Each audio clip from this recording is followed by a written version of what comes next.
You see, something is going to happen. Something wonderful. My God, it's full of stars. Hey everyone, welcome back to the NY Patriot Show. If this is your first time listening to the show, thank you very much for hitting that play button. If you like this, just hit that sub button after you're done listening to this episode, because I'm sure you're going to enjoy it. If you are a returning listener, that's what's up. Thank you very much. The best gift I can ask for is just to share it if you enjoy this stuff.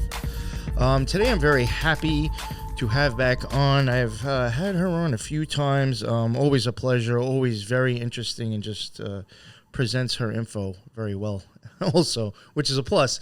I have, and in case you haven't heard the prior episodes, I know one, which we're actually going to touch on again today. We are going to get into, if you saw the title already, Larry Ray, which I have had Roberta on for in the past. Damien Eccles, I might have had you on like 3 or 4 times, actually. I can't remember all of them, but you are definitely a returning guest, and I'm very happy to have you back on. And what I was getting at before, if you have not heard the prior ones, definitely go check those out. Maybe go check those out before you even listen to this and come back.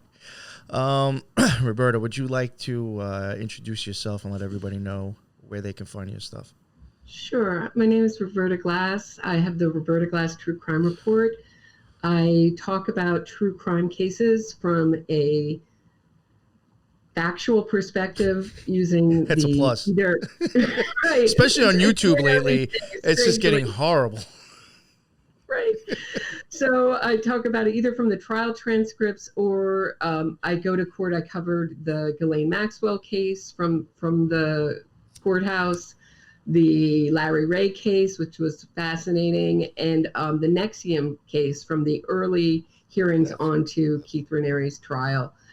You can find me on iTunes, Spotify, anywhere where there's a podcast, really, or on my YouTube channel. So that's what it was, NXIVM, or NXIVM, however people say it. That's what I had you on for as well. So that was the other one I was forgetting about, which was just recent, actually. It was the last one we did. Yeah. Right. You know, which is funny is that you've gotten my co-host now like on some like mission now with digging into NXIVM and Astoria and Waldorf and all that stuff. You said something from that show and you got her stuck on digging into. Got her stuck. Yeah, to keep hearing more. Yeah. It's great. And it's actually pretty interesting stuff that I'm hoping maybe within a month or two we'll actually record. I'll let you know when we do that. Definitely let me know. But one of the reasons, 2 reasons why I'm having you on the show today, the Larry Ray and Ghislaine Maxwell. I did have you on, like I said, prior to Larry being sentenced. So now he has been sentenced. And I know I did say to you also before recording, there may be people now listening to me since then that may not really know the case much. So unfortunately for the listeners that heard you in the past, we're going to touch on the case a little bit before the sentencing. So I guess maybe wherever you're comfortable with starting about some of the details of the case, because honestly I had forgotten a lot since then myself. Okay, so it happened at my alma mater, Sarah Lawrence College, which is a small liberal arts college known to be, they would call themselves very progressive. Other people might describe them as woke. But what happened was Larry Ray had a daughter at the college. He was doing time. Believe that was for, I think he was doing time at that time for either bail jumping or, I'm forgetting the words, like when you offend the court. When you're hostile. I know what you're talking about. Oh. Help me out, right? So held in contempt of something like that. Right. So he went right from prison where he was doing a prison sentence to his daughter's college housing. And the housing that he went to was like a condo. So a group of friends, it's called Sloanham Woods, and it's very much in the center of campus. And it's like a little condo. So a bunch of friends get together, and he moved in, and he became like a father figure, a psychological Svengali to these kids. Yeah. And his MO was to say to them, oh, so-and-so, you ruined my pan. You scratched my pan. You ruined my possessions. How are you going to make it right? And making it right to Larry Ray always meant handing over cash. So what he did Wow, I was didn't even know he got that petty. Wow. Wow, right. So he lived off this money for years. So he convinced one woman, Claudia Drury, that she had poisoned him and she had also poisoned her family members. And to make it right, she prostituted herself 365 days a year, nonstop. Wow. Made $1.2 million for him, handed over every penny. In court, she talked about how she once bought herself Apple iPods and threw them away because she felt she didn't deserve them. And at the end of her time as a prostitute, and by accident, the list of her Johns came out, and it was an artist, very high profile people that she was seeing. She was living in and out of hotels. So near the end of her prostitution time for Larry Ray, he went in. So to go back a little bit, one of his daughter's friends became like a Maxwell to Larry Ray. Her name is Isabella Pollock. Okay. She just took a plea deal, and she's going to be sentenced February 22nd, and I'll be covering that as well. Awesome. So Isabella Pollock, so not only did he move into his daughter's Sarah Lawrence housing and lived there for months, he also moved into the bed of his daughter's best friend and became like lovers with this woman. And so they visited Claudia Drury in one of the hotels she was at and tortured her for hours, bound her up, poured cold water on her, turned up the air conditioning, hit her, strangled her, suffocated her. And in the middle of this, they got hungry and ordered burgers and fries and sat there with her tied up and eating, just makes you hungry when you're torturing people, and wow. Ate it in front of her. So that's part of her testimony. And this didn't just happen to Claudia Drury. Santos Rosario was a young man, both young man at Sarah Lawrence on a scholarship. He got involved with Larry Ray, handing over money. He would also orchestrate these mental breakdowns, get into these kids' heads, and both Claudia and Santos had nervous breakdowns at Sarah Lawrence, had to be institutionalized, and their symptoms were exactly the same, meaning that they were both afraid that they were going to kill people, hurt people. And Santos Rosario, after he had his breakdown, he never went back. Claudia Drury is very interesting because Sarah Lawrence, when this scandal broke, thanks to a New York Magazine article co-written by Ezra Marcus, who is a Sarah Lawrence alumnus, Sarah Lawrence said, we had no idea that this was going on our campus, and really just pled that they didn't know. Now, there's something about that college that never changes. It's very small, and everyone knows everyone's business. If you had a kitten in your dorm room, it would be gone the next day. People would find out. Anything illegal. They were very tough when I was there on having anyone live in your dorm room that wasn't a Sarah Lawrence student. So I don't believe them. And part of why I don't believe them is when Claudia Drury asked to come back after her nervous breakdown, the letter was really written by Larry Ray, was all about Larry Ray and her relationship with this 50-something. He was 52 at the time he moved into Sarah Lawrence, so at the time he had to be 52 or 53. 53-year-old father of her best friend should have sent alarm bells that they had two students involved with this guy, both having nervous breakdowns with the same symptoms. They get a letter to the administrator saying, let me back in. My life has improved so much because of my relationship with this 52 or 3-year-old man. So I have some real issues with Sarah Lawrence, and they didn't attend the trial. We had lots of alumnus who attended the trial.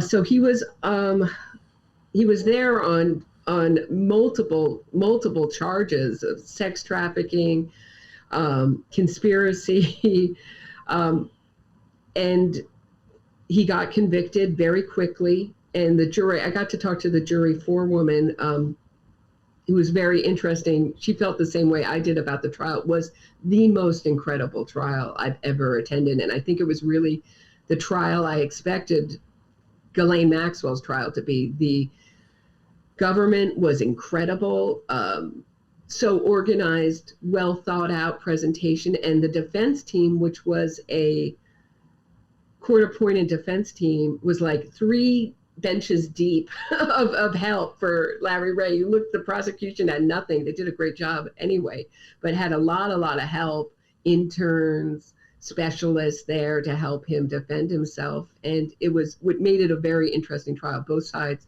were very strong. And unfortunately, the evidence was just so strong against him. He also videotaped himself abusing these kids. He was physically violent with these, I call them kids, but they're young adults with young adults. And he taped all these things, these kind of, I don't know, psychological sessions. And one of the things that came out in the evidence was that he researched mind control and how to do this. He very much wanted to be a cult leader. This was not a case of someone who wanted to do good and it went bad. He knew what he was doing and he executed it to have maximum control over these kids' lives. You mentioned something about that I thought was just interesting. You mentioned that he had like a lot of people on his defense team, right?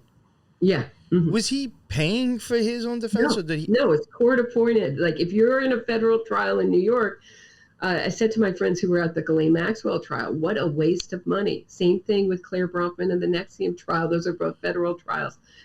If this is an example of the quality of the federal defense attorneys in New York, they're foolish. They're so good. They're foolish to spend money. Millions of dollars was spent on, I think it was 13 million on the NXIVM team's defense team. And those had some of the most famous and well-paid lawyers in the country. And I thought that that the federal appointed attorneys in Larry Ray's case were just as good, if not better, than those attorneys. Wow, that's wild that the guy the state was flipping the bill for all those people. Yep, and they're excellent. They're excellent, and the amount of help. It's really, it's great. You want people to have a strong defense, but at the same time, you look at what the resources to the prosecution and. I didn't see them in court. Maybe they're out of court. I don't know. You had mentioned something too about basically, 3 people that he broke their minds, right? Mm-hmm. 2 people. Did they ever mention 3 people actually? You're right. Yeah. Was there ever a time that they really they tried to show how they were prior? I'm just I'm not blaming the victims at all. I'm just wondering how easily suggestible they were. Or did he really did he find people he knew he could take advantage of, or did he really they had break mental health problems in the past of depression. A lot of people have depression in their teens and early adulthood. It's a difficult time, and he found people who were struggling, like Santos Rosario and Claudia Drury. But from their victim impact statements, their life was great before they met Larry Ray. Same with Dan Levin. Basically they said, I was so happy. I was at Sarah Lawrence. I was enjoying my friends. I was in college. And then I met my friend Talia's father, and everything changed for them. The amount of control he had over their lives was really, really troubling. And the fact that Sarah Lawrence says, what I didn't understand before his sentencing hearing was how extensive his rap sheet was, how much time he had done. He had been in and out of prison since he was 18 years old. Started with a gun charge. Actually, I don't think he did time when he was 18, but he was in trouble with the law so he got in trouble with the law when he was 18, and I think he had 3 or 4 prison bids before going right from prison to Sarah Lawrence College. And the fact that they say that they're a 52-year-old bald, this guy does not look young, middle-aged paunchy guy didn't stick out on a Sarah Lawrence campus is absurd. Maybe they thought he was like a janitor, Yeah, I'm really angry at the college for that. I really feel that I've listened to interviews with Dan Levin, who was a victim of Larry Ray, who's written a book called Sloan and Woods 9. about it. He feels that Sarah Lawrence isn't responsible, and I totally disagree. I think that's a young person's view of it. When you get older, you realize that the college is responsible for these young adults' safety. They're not really adults yet. You realize how young you were when you were 19, 20 years old, and they had a responsibility to keep their students safe. No, I agree with that. That's like it's really like it's like a scapegoat answer. I don't like that. Oh, like the colleges aren't. Come on. And we heard Larry Ray celebrate. I mean, it's on their property, right? Was it not, or?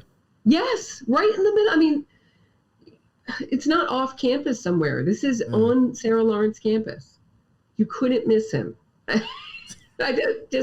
People knew each other's business. That doesn't change about that college. When I was there was 940 students. It's not a lot. It may sound like it, but it's actually not. No. I mean, that's like a few blocks in New York City. In New York, even in Queens, that's not a lot of people at all. If they didn't know up to Claudia Drury's letter, they knew when she wrote that letter that the students were intimately involved with Larry Ray. So now I did see it when it happened, but I forgot since I looked at it. How much time did he end up getting now?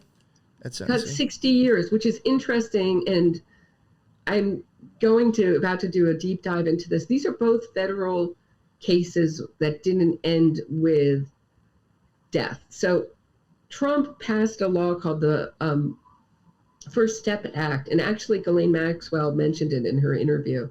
So it means that if you are over a certain age, and I believe it's 50 or 55, and you're in prison and your crime did not result in death, you have a path to release to as early as 40% of your sentence. So after you do 40% of your sentence, which would be 8 years for Ghislaine Maxwell, you have a path to early release, depending on good behavior, et cetera, et cetera. So it's when you go to these sentencing hearings, like the Maxwell sentencing hearing or the Larry Ray, you realize how specific, how thoughtful these judges are when they give these sentences. And to have the government say, oh, we're just going to throw in a law here and it applies to everyone of this certain thing. Like Larry Ray should never get out. No, I was thinking like that's like a really good outfit. About how his parents died. Oh, one of the other things about the Larry Ray trial that was so amazing was that it was delayed 3 separate times by Larry Ray having these very suspicious seizures that always happened at the breaks, never happened during testimony. I mean, one time was so dramatic, they kicked everybody out of court. They wouldn't even let us go back in and get our coats. We saw a gurney being wheeled in. We ran outside, and that's the famous footage of him on the gurney, kind of like, I think he's play acting, but being taken to the hospital. And at that time, that was the 3rd time that happened. And I believe, my feeling is, it was just I have delay, no proof of this, but the judge probably told him, if this happens again, the trial will go on without you, and it never happened again. But in trial, he said that he had been to 9 doctors, and no one could give him a diagnosis, and he was suffering from bad eyesight that came and went, ringing in his ears, like all these like very hard to pin down symptoms. Ringing in his ears. And so, he says that he's suffering, and the taxpayers are picking up that dime. So he has a way out. I believe Ghislaine Maxwell has a way out through this First Step Act, and it's very scary when you realize how they were given their sentence for a reason. And if she's out after 8 years, I don't think so. I think it's too high profile. I think they'd get a lot of pushback if she was released after 8 years. But if Larry Ray is released when he's 80, he still is a danger. And that's one of the things that was said, is that he will never age out of his criminality. He's totally criminal. And when he spoke all about how his father, stepmother, and stepfather had all died within the same week. It was basically poor me, poor my bad health. He didn't mention the victims. Now, his defense team says that he can, which is not really true. He can say that he's sorry for their feelings. He doesn't have to take responsibility because he's appealing. That's the defense logic, is that he's appealing and he can't show any remorse. But he can show empathy and he can show sympathy, and he showed none of that. He mentioned no one else in his speech besides Larry Ray. It was a me-a-thon, a complete self-obsessed speech, and really shows how he has no remorse or no empathy for anybody but himself. Wow. Yeah, so he would be, he'd still be able to. That's weird with that law. Well, do you know when that law passed? I didn't even know about that. No, I don't. I want to say 2018, but I'm not certain. Yeah, close to the end of Trump's sentence. Sentence. Close to the end of his term. Yeah, I believe. But I'd have to double check. Yeah. Because that doesn't work out too. I mean, that's like a really easy way out for. I mean, that's a lot of crimes, but I would say like sexual crimes. I mean, for people that may have a mental illness that will never go away. That's interesting. Right. Like, you're just letting them back out a lot faster if someone says okay. There's no real discussion in this country about psychopathy, and my feeling is because the progressive left doesn't recognize psychopathy, because their ideology is that everybody with enough love and enough care can rehabilitate themselves, and that is not true for psychopaths. There is no cure for psychopaths. I believe Ghislaine Maxwell is one. I believe Larry Ray is one. And they're very dangerous. So these kind of laws, and they're also embraced by the Republicans. The public seems to like these anti-mass incarceration laws. You know, they do it for popularity, and it's very concerning. Because they just apply everything to everybody equally, and these cases are very specific. And their crimes are very specific, and their sentencing is very specific. Yeah, I mean, it's a little bit of a difference. Like, if you're going to knock off some time for a dude who, like, maybe got caught with, like, a couple of pounds of weed or something. Right, exactly. You know, or maybe even worse, a couple of kilos of coke. But still, like, I mean, that's whatever. It is what it is. But then you got somebody who's, like, a pedophile or sex trafficker. You know, that's just, I don't know. That's different. Mm-hmm. It's concerning. I may be entirely wrong. This may be a crime that isn't covered under this act, but Ghislaine Maxwell said in her interview that she's dealing with people all day long who want to know about this First Step Act in her federal prison, and she's helping them find information and finding how their good behavior can take off time.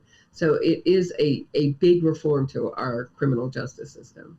I wonder if that is something, do you know offhand, and then I guess we'll move on. We'll stop talking about the law or whatever.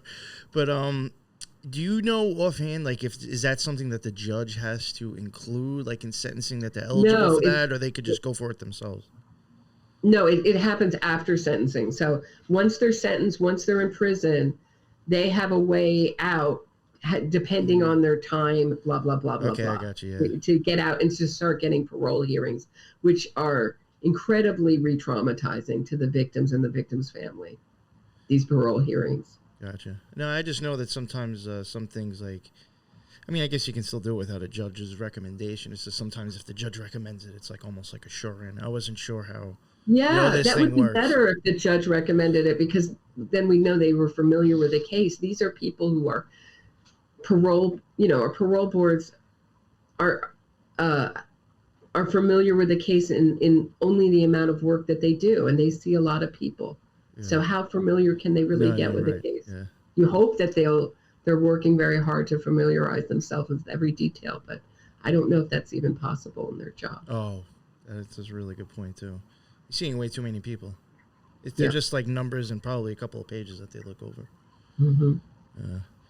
So now with the Ghislaine Maxwell, that I have not been able to check out. I actually don't think I met, or maybe I heard about it right before you had sent me something about it. I think you emailed me first, right, with it, maybe? Yeah, the German Kyle interview, yeah. Yeah, so what is up with that? I have seen it recently on TV, too. They've been, like, showing her again on TV. It's the first interview with Ghislaine Maxwell from her cushy federal prison in Florida, where she is. She is best friends with a killer, which I found very interesting. I'm forgetting her last name, Dottie, whatever, who killed her believe she killed her stepmother and her husband. That's Ghislaine Maxwell's bestie in prison. And she talked about, it was a really awful interview, and Jeremy Kyle was criticized for even giving her a platform, which I think is a fair criticism. She talks, it was like a poor me thing. She has a vegetarian diet. I had heard she was vegan before she got arrested. And I was hearing about the moldy egg she was eating in New York jail awaiting trial. And I thought she looked great in court. So I was like, maybe that's her beauty secret, that moldy egg. Give me some of that moldy egg. But she talked about how she's been given tofu for breakfast or cereal and a piece of fruit, and how sad it is that she has to make her bed a certain way. And if she doesn't make her bed a certain way, she gets a shot. And then she went after Virginia Giuffre. And this is the biggest problem I have with this interview, is that there was really no one on the other side to defend themselves. They didn't show the other side. She's saying that the photo, it's really kind of interesting, Maxwell's argument. It's very much the same argument that was given at her trial, which was she was just a victim as much as any of these victims. She fell under Epstein's spell. She is being tried because Epstein is no longer here. She's the fall person for Epstein. That was her. It didn't work with the jury. I don't think it works with the American public. That was her argument in this interview. She said, I wish I never met him. But she had she was that really I heard involved. seen on TV. I heard Right. that, And she was also intimidating witnesses, making sure, victims, making sure that they didn't talk to authorities. She was very involved in this. She was not a victim in any way, shape, or form. And for her to say that she has no memory of Prince Andrew and Virginia Giuffre going to trance is very interesting. If she has no memory, that means it could have happened or it could have not have happened, right? But she's saying that her non-memory of it absolutely proves it didn't happen, and that Virginia's memory is faulty. Talk about the kettle, calling the other kettle black. I mean, the pot black in this. You know, if she has no memory, then how can she criticize it did or didn't happen? Memory? It doesn't make sense. There's no logic to it, but they throw these kind of things out there. They kind of sound good at the time. There's never been original of the picture. Really? My understanding is that the FBI has the original and that they verified it as a real picture. And isn't it funny, if it's a fake picture, how did they get upstairs in your London flat, Ghislaine? How did they get an exact replica of your London apartment? That's a good point. I have thought of that. Yeah, it's like, even if, like, I don't know, if something's supposedly photoshopped, well, how did they even get the whole surrounding? I have thought of that before myself. I'm like, something's real about it, at least. They're inside. And there was lots of inaccuracies in this piece. For one, Kyle claimed that Virginia Roberts, Giuffre claimed that Prince Andrew threw up on her. I've never heard that. My memory is that she said he sweated all over her. Yes, that I remember. I thought maybe he was getting that confused. There was also one other thing that I can't remember that was wrong in that interview. Hopefully I'll remember it by the end of that interview, end of this interview. But there were inaccuracies in that. Oh, here it is. It was about Virginia Giuffre and the lawsuit. So Alan Dershowitz had a lawsuit against Virginia Giuffre. Virginia Giuffre had a lawsuit against Dershowitz, and they settled. What Jeremy Kyle said is that a judge threw it out, which is very different, meaning a judge threw it out because it had no merit. No, those two decided, someone got paid, probably Virginia Giuffre, and to go away, just like Prince Andrew's case was settled. Virginia Giuffre's lawsuit was settled. In fact, it supports Virginia Giuffre's story. And Kyle made it seem like Virginia Giuffre's story was so ridiculous against Alan Dershowitz, it was thrown out. And that really bothered me. Do you think anything will ever, one of the weird things I find about this case is, like, if she's been considered, like, guilty, then what's up with all these people that she was trafficking too. I don't think they'll ever go after it.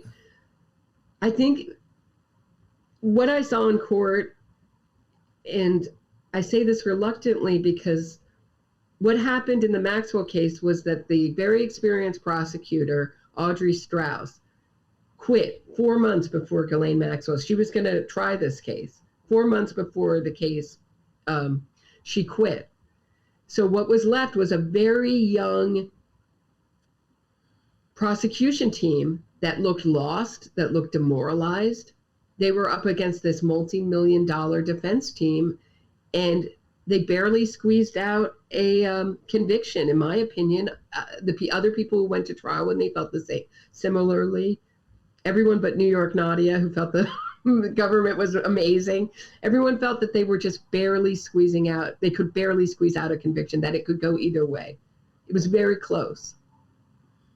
The jury seemed to just absolutely be mesmerized by Elizabeth Loftus, who was the defense witness, and her credentials. And luckily it didn't go that way, but I really expected to see the kind of prosecution team that I saw at the Larry Ray case and the Maxwell case.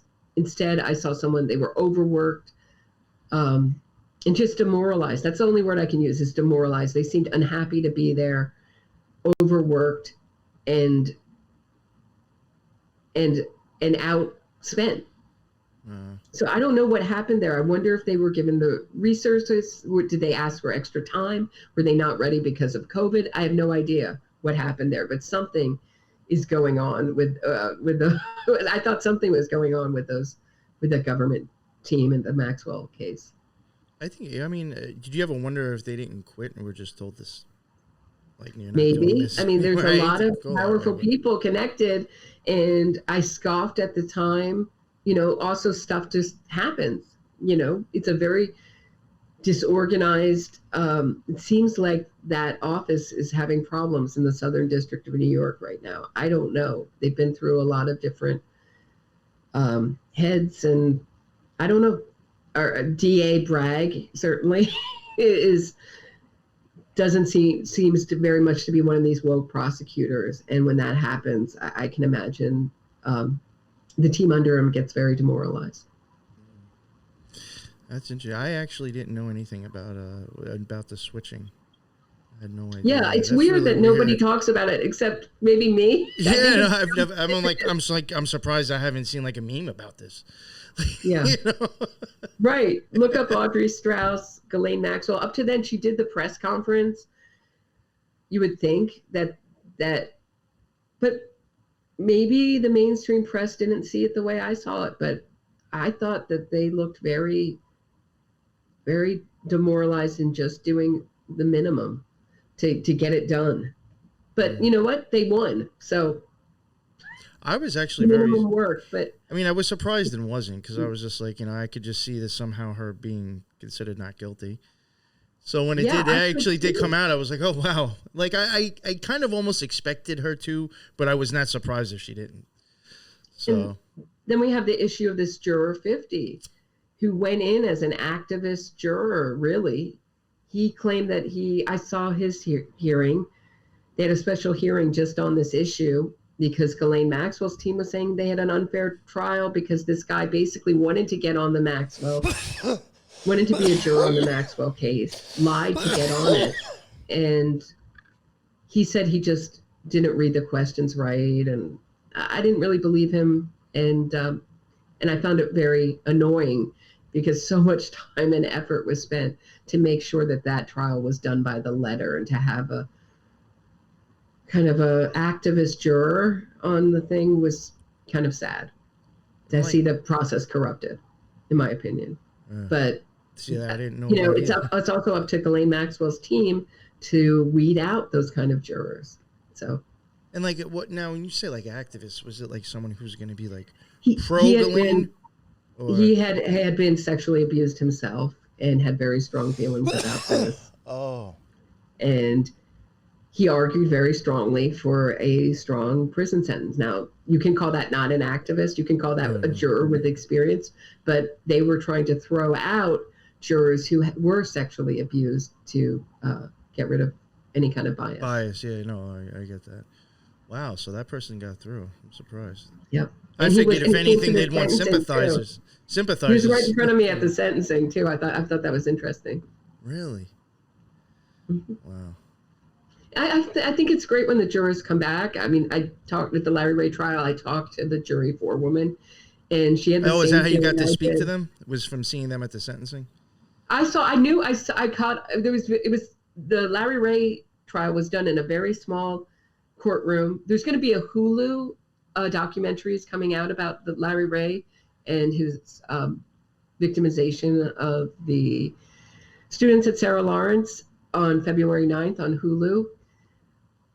But so I hope it will be more well known after the Hulu documentary comes out, but it was tried in a very small courtroom. So I made eye contact with this juror all the time. They would come in and come out, and there would just be the few of us standing there watching the trial. And I got to speak to her. I said, "You were a juror." I recognized her, and she said, "Yes." And I said, eventually I figured out she was the jury forewoman. She said it was the most amazing trial. She looked forward to coming to court every day. She would never miss it. And I felt the same way. It was the most fascinating trial I've ever covered, bar none. I mean, even some of the things you had said before that I didn't know so specifically, I was like, I could see how people, I mean, I guess once you get past like what actually happened, I mean, it is very interesting. I didn't know like that guy was really that good at I mean, he made somebody sell themselves for that long. Wow. That long, yeah. That long. And that much money. And absolutely be in fear. She didn't come to court. She had her former lawyer who said, "I'm here representing Claudia Drury as a friend," which I thought was really nice. Read her victim impact statement. And in her victim impact statement, she said that she would go to bed every night afraid that her family would die because she had poisoned them. And Larry Ray would call her and sort of make this fear stronger in her. Oh, wow. He knew to call her at night. I mean, he really knew his victims and his victims' minds very well and manipulated them to the fullest. It's very sad. Yeah, that's what I was just like, it makes somebody be able to believe that stuff and do that. Like, you have to, like, I don't know, neither know what you're doing or just be relentless. I don't. It's just like Keith Raniere. I mean, it's like the same like guy MK over and over again, starving these women, encouraging them to sleep with strangers and to tape it and to send them the video. He also had a website up about Claudia Drury and her and this fictitious poisoning of people up that he would put up and take down depending on her cooperation. Oh my God. So it was all about blackmail, yeah. And so was DOS, and so was NXIVM and DOS was all about blackmail, giving collateral, having Keith Raniere hold that collateral. Yeah. This guy had a website that he would just turn on and off just to... Mm-hmm. Yeah. I think it was ClaudiaDrury.com or whatever, something like that, with her name being the address. Now, when they covered that in the court case, I mean, did they even look into if he was the one who designed it? I mean, I know that's like silly, but it's like, maybe somebody else designed that. Not saying that they're really I think going what along I remember, with it. But... it doesn't mean that what I remember off the top of my head was that they had him buying the domain. They found his receipt for buying the domain. So whether he actually made the site or had someone else make it, these kind of cult leaders are notoriously lazy. That's why I was thinking you probably had somebody else do that. Right. Mm-hmm. Yeah. Possibly, yeah. And one of Santos Rosario's sister was his kind of second wife next to Isabella Pollack. And she was an Ivy League educated doctor who just dropped her career as a doctor in order to be his live-in what kind of common law wife. And luckily she turned on him, right? His father, who just died, called her right before the trial and intimidated her and said, it's very important to be loyal to Larry Ray and this stuff. His father looked like an extra from The Sopranos, like New Jersey mob connected guy. Really unbelievable. Sopranos. So what do you think is going to happen now with sorry, I'm like having like a brain fart. His daughter was involved in this too. You just said that before. She was an unindicted co-conspirator, yeah. and that was an interesting thing. Thank you for bringing that up. That was an interesting thing that came up about his hearing, sentencing hearing, is that the defense team, one of the defense members, Martin Lennox, stood up and said, "Your Honor, no one's here for Larry Ray today. There's no one in the courtroom here." And because everybody's dead, everyone died over the vacation. And they didn't mention that his daughter Talia is still alive. Where is Talia Ray? Why didn't she show up? Obviously, it must scare, either they're in contact and it scares her to be in a federal court building because she's an unindicted co-conspirator, or they've had a break because of this. I don't know. It went unexplored. It was interesting, though. Yeah, that's weird. Yeah, she was working for one of these woke or justice organizations, which I found very interesting. Mm-hmm. Did it have any ties to the pro-criminal, pro-killer, pro-rapist organizations? That's what I would call them. They call themselves a criminal justice. It's like the people going around trying to like let out Damien Eccles. Right, exactly. Really dangerous and deranged. And it seems like the more dangerous and deranged, see Purvis Payne, see that case, check out any of the episodes on my channel about innocence fraud. They seem to like to free the most dangerous and deranged. Part of that is because they like to free people on death row. And if you get the death penalty, you've done some of the worst crimes and you're one of our most dangerous offenders. You know, I think there's a show that I have seen a few times. I haven't watched it too much, but I think it's just based on like people like in the law thing, trying to get people out of death row and actually out. I think there's actually a show based on that. Yeah. And like some of them, and I was funny. The thing is I was like even thinking, I think I'd even said to my wife, I was like, but like, what? I know this person has been claiming they've been innocent the whole time. But like, what if they actually are guilty? They never consider that. They always say, he's maintained his innocence. Like no crap, dude. They all do. They all maintain their innocence. All these criminals maintain their innocence. I'll tell you right. If they didn't maintain their innocence, they made a plea deal and they're getting out, and there's no need for the Innocence Project. So it's funny, though. It's funny. It's interesting in cases like Ryan Ferguson, which has been pushed as the dream killer case. That guy is so guilty, but his co-killer testified against him, so he got out on this really ridiculous Brady violation thing. It's so like basically on a technicality, but his co-killer sat in prison for years. He was just released, and nobody says like, well, what about the other guy? If this guy is innocent, then his co-killer has to be innocent too. What's stopping him from being let out? Yeah. No, the press never kind of deals with it. So like, I'll even say from my own experience, maybe you probably have no idea, but I did do like 2 years in federal prison myself. Mm-hmm. And like there was of course people that you come across, I'm innocent, I shouldn't be here, blah blah blah. And it's like, you get like and I'll use like this as an example because I had seen it numerous times. The place that I was at was loaded with pedophiles, with them. And there was like, you couldn't even check them into the shoe because there was too many of them. The shoe would be filled and they'd still be all over the place. So they just like walked around like it was like normal. And like you'd have someone that like swore they're innocent, but it's like, yo, you hang out with all of them. You play magic cards with all of them. You trade comic books with all of them. You play literally, these dudes are out playing Dungeons and Dragons out in the yard. And I'm like, you hang out with all of them, but you're swearing you're innocent, dude. Come on. I know, and it's interesting in these kind of social justice organizations, or a lot of people, what I hear you saying is it's common sense, but a lot of these people who volunteer for these social justice organizations are very young, haven't been out in the world, haven't lived life, have no street smarts whatsoever, and they believe these con artists and criminals and killers. So I think that it's really a movement. I talk about innocence fraud a lot, but I believe it's really a movement for young people and there are some older people who I believe are just going to always be pro-criminal. Will always see the government as the man holding, no matter how dangerous and deranged the criminal is, always holding the little guy down. Yeah. I mean, we know that Damien Eccles is the man. Do you know what I'm saying? Like, he's the man holding other people down, victimizing people. He's the person to be really afraid of. But that's how they see it. They see it as, the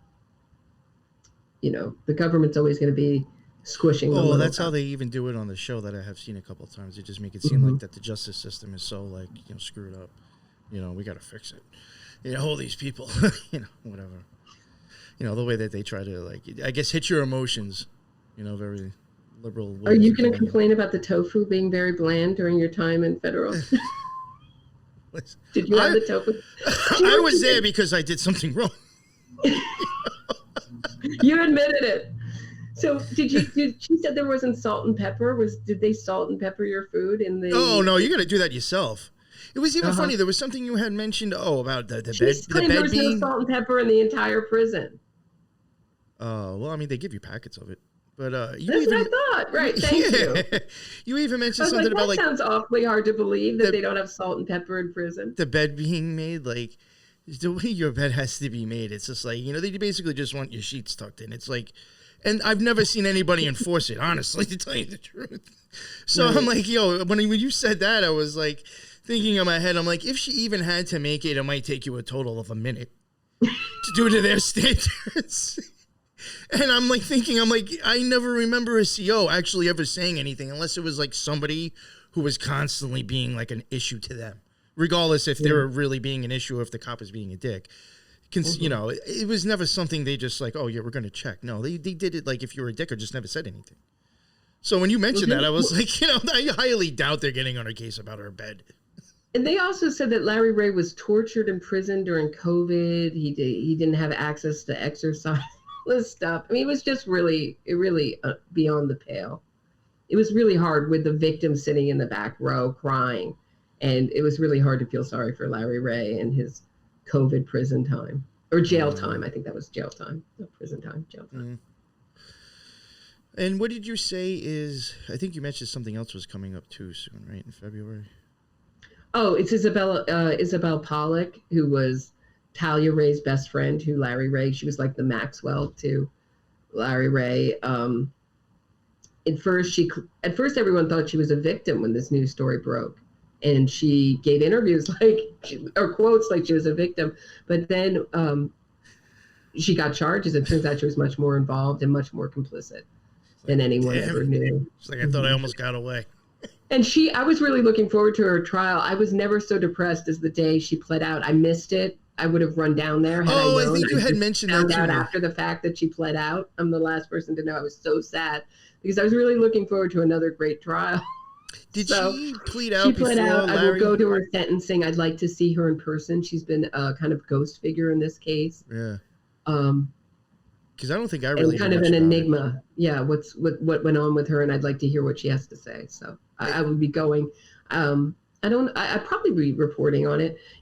There's not a lot of interest in the Larry Ray trial, but I try to report on it just so it's there for the few people who are interested. No, I find it interesting, and not to get into a whole other, I guess, crime or to get too conspiratorial rabbit hole. I do find it interesting just because of even the Idaho 4 case. I know this may sound weird, but I do honestly think there's a good possibility something was going on in that house than they're actually talking about. That's just my opinion. There might have been something going on in that drugs or prostitution or some kind of weird shit. I don't believe that house was just this. I don't know. I just think something's very weird. It's almost, I don't want to sound too crazy. I mean, I do think it could be as plainly as it is, but sometimes I do wonder, was this some cleanup kid? Some kid that was used to clean up something that a project's done and over with. But I wonder, everybody's so good looking, and that's what I was getting at. It's you almost handed us reality TV people as the victims, and I'm not denying it. It's probably real. It should never have happened. It just seems very weird to me.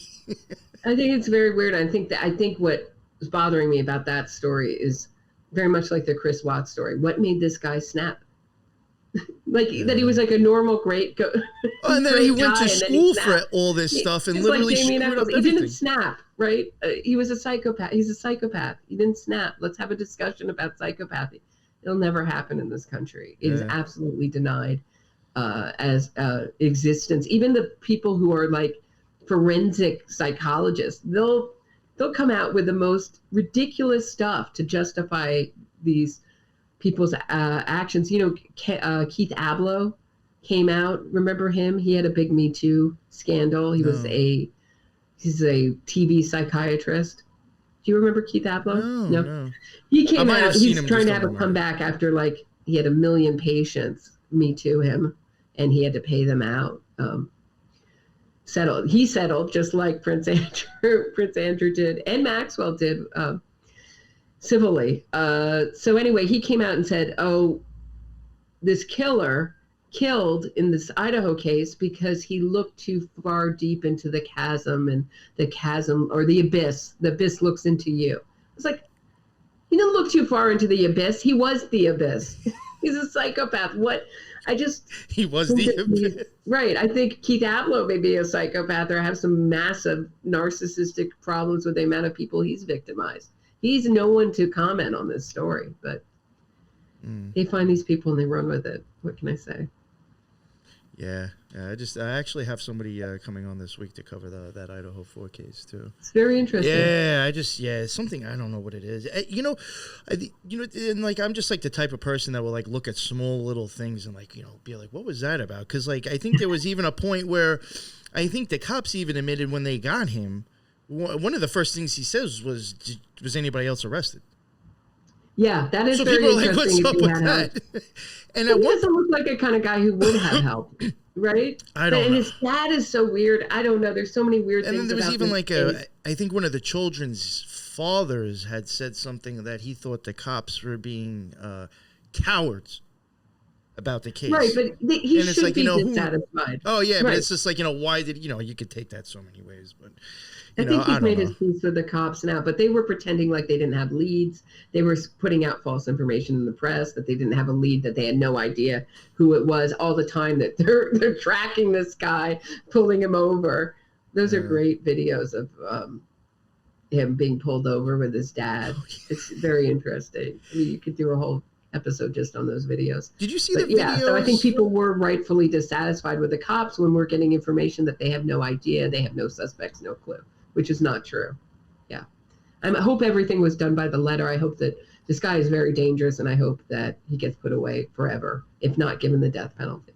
Oh, well, I looked up something yesterday, I think because his the discovery, or maybe the asking, or something to do with the discovery came out. Mm-hmm. And there is a lot of evidence that's going to be handed over. Like, I think it was like almost 3,000 things. And that's not all of it.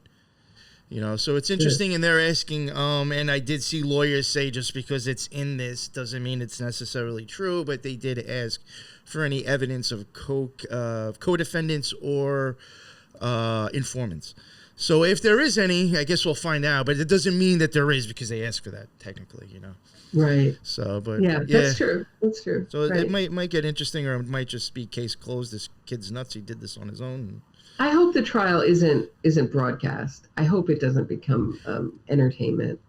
Yeah, that's why I was even getting at with true crime. I used to think it was great that these trials were broadcasted, and that everyone would learn about the justice system the same way you learn when you go to court. But they don't. They don't learn anything. I don't think, and I think it just gets to be, entertainment, and it's a really somber, serious thing. Trial. Oh, if there's a trial, there's going to be so many YouTube channels getting those super chats and raking the money off of that. Right. Yeah, that's another thing. I don't mind them making money, but it's just you know what it is. I think do some a good job and have some respect for the victims and the victims' families. That's okay. I could totally agree with that. The ones that I was like saying, picking on, or ones that will like think that they're solving the case and making up these crazy outlandish stories. Right. And it's like almost like you're feeding the people bullshit, and you're disrespecting the people, honestly. That were the victims. A prosecutor, he's known as King of the Cold Cases, John Lewin. He's, I think, one of the greatest prosecutors of all time. He's a amazing in court. And he said to me, the interview, I did 3 episodes with him, found him fascinating. And he said, I never want a actor or actress on my jury. And I said, well, why not? And he said, because they always want the unusual. He's like, and that's what I think with these YouTube channels, they want the unusual, they want the salacious story. Yeah, He's like, I just want the jury to look at the evidence that's presented in court and make a decision. That's what I want. And actors and actresses are the worst for going outside the confines of the evidence. Well, they're sticking to the script. That's what they're used to. Yeah, they got these imaginations. They have a lot of emotions, and their emotion takes them into not so good places. When you really need to be very rational and look at the evidence and look if it meets, the standards. You have to be very logic and statistical. Yeah, logical and disengaged in some ways. Oh yeah, almost like disassociate yourself to an extent. I don't think I'd be a great juror. I'd love to do it, but I don't think I'd be a great juror. I get very emotional in court, so I don't think I'd be a good person, and I don't think I'll ever be chosen. I think my podcast disqualifies me. Well, I think the last time they sent me something to be a juror, I think I sent them like my conviction papers. I was like, I'm a felon, you can't ask me. So I haven't gotten anything. They're trying to get rid of those laws. Yeah, they're working very hard. Oh, well, they can keep those. Get rid of those laws. I know, right? Good for you. You can't vote, right? Either. No. It's fun.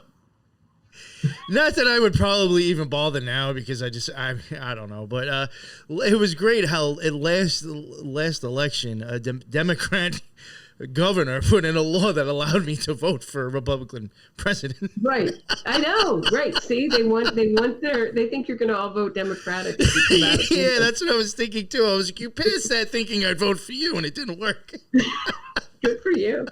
But yeah, in New York, I think Cuomo at some point put something through that allowed felons to be able to vote. So I mean, I wasn't violent anyway. So I mean, he's pardoning a cop killer. You know, that Weather Underground terrorist, Chesaboudin's dad, on the way out of office. What a scumbag! Yo, he just got. I couldn't believe it too. He just got I think a judge settled on that the state is responsible for his lawyer fees now for fighting, I guess, like the sexual misconduct stuff. POS. Yeah, I was like, he really. I was like, he probably did it, and he just got the state to pay for his defense. Yeah.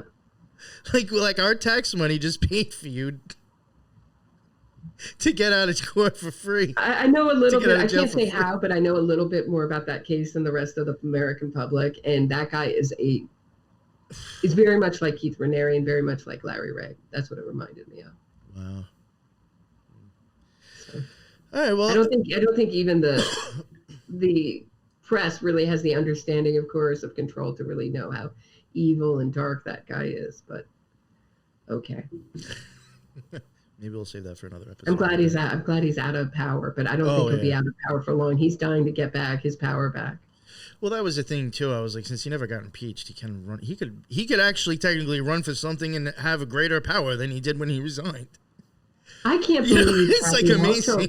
Right. I can't believe that. So she got elected. So that blew my mind. Anyone on the Democratic ticket in New York City, at least. That blew my mind because I watched those debates and I'm like huge on watching it. And like, I really don't think, I'm just going to make up a number. If she was asked 20 questions, would she answer maybe 2 of them? Oh, like how could anybody who actually watched those, even as a Democrat, would be like, I'm voting for her? She didn't answer anything. Can we talk about John Fetterman? Can we talk about that guy who says that criminal lifers, killers are like your grandfather and like Morgan Freeman in the Shawshank Redemption. Yeah. Excuse me. I mean, that guy really needs some serious rest and rehabilitation, but I wouldn't want to run the Pennsylvania with a brain injury. But it's crazy. The voters voted him in. So did you hear about how Pennsylvania ended up voting for somebody who was dead? No, I've never heard that. Yeah, I mean, see, that's even a thing that I think shows, like, even if it's not like, all right, even if there isn't like mass voter fraud, Not saying that there is or isn't, but I would just think the fact that somebody died a few months prior to the election and that their name still ends up on the ballot is showing that there's something wrong with the voting system. Because if it was correct, that dude's name wouldn't end on him. But there was somebody who was dead for like a few months prior to the election. And I guess just because he was a Democrat and that's what they wanted, they all voted that. And then they had to redo it because they're like, oh, the guy who's dead actually won. Pennsylvania, that's my home state, is very... You just got people going in the booth, Democrat, like it didn't even matter to them. They're just programmed to think that's what you vote for. It's like, oh, that's wild. And it's interesting because when I get criticism, I get called far right. I was like, anyone who's basically not woke is called far right. Totally. And it's a way to just discredit people without really dealing with what they're saying or the arguments they're making. That's a very good point. And I mean, I'm a registered Democrat, but you know, I'm not. I hate both. I hate both parties right now. So I'm really. That's why I was like, I don't know about next election. Just because I don't, because I don't agree with a lot of this, lot of the Biden administration's policies. I'm now far right. So, go figure. That's what happens. Yeah. All right. This is about. We're at an hour now, so I guess this is fun with me. I think we've done it. Yeah, that was really good. And maybe I'll have you come back on later on to cover that other thing you were talking about, the sentencing of that. I still find this stuff interesting. Like you said, it doesn't get much popularity, but it's very just weird how, I guess to sum it all up, how well Larry Ray, in my opinion, was good at breaking people's minds to do the things he did. That interests me in itself, even though it may not have been a bunch of people and broadcasted all over TV and that it happened on a college campus. It's just really weird. Yeah, it may happen again. I don't know. I just feel like we haven't really learned much from this story. And yes, exactly. Colleges aren't doing anything to make their students safer. I think it's going to get more dangerous. Yeah, I agree. Do you want to let everybody know where they could find your stuff again? Sure. I'm on iTunes, Spotify, YouTube. Leave me a 5-star review, please. Because every time anyone doesn't agree with me, I get a terrible review on Apple Podcasts. I have a Facebook group. I was going to mention the discussion where about true crime and true crime stories. I think that's it. I think I've done it. Oh, and I'm on Twitter. Follow me on Twitter. I'm on Twitter a lot. So. Oh, okay. I have to check you. I don't know if I added you or not. At Roberta Glass Pod. Yeah. I'll have to check that out. And I'll have all your links, so I'll check your Twitter link that I probably have already. I'll throw all of those in the bottom. Everybody can check out her links. And, I highly suggest to check out her group, too. If you're into true crime, go check out our true crime Facebook group. It's pretty cool. Thank you so much. This is always my pleasure. Always the love you have you on. You know, like I said, it's true crime with logic, and it's not, nonsense. And I'm just trying to stick to the facts. Yeah. And that's always interesting enough to me. So, thank you for coming on again. And like I said, her links will be in the bottom. Everybody go check her stuff out. And also, like, just to give a shout out, I guess, to William Ramsey. He's had you on a bunch of times. Great shows with him. Yeah, that's my buddy. Yeah, that's what got me hooked. And that's how eventually I think I might have hit you up myself, or I asked Ramsey. I can't remember how I did it, but hearing you on that show, eventually I was like, I got to get her on. So go check out all the amazing work she's done on there. And thank you very much again. And until the next one, everybody be well. Later.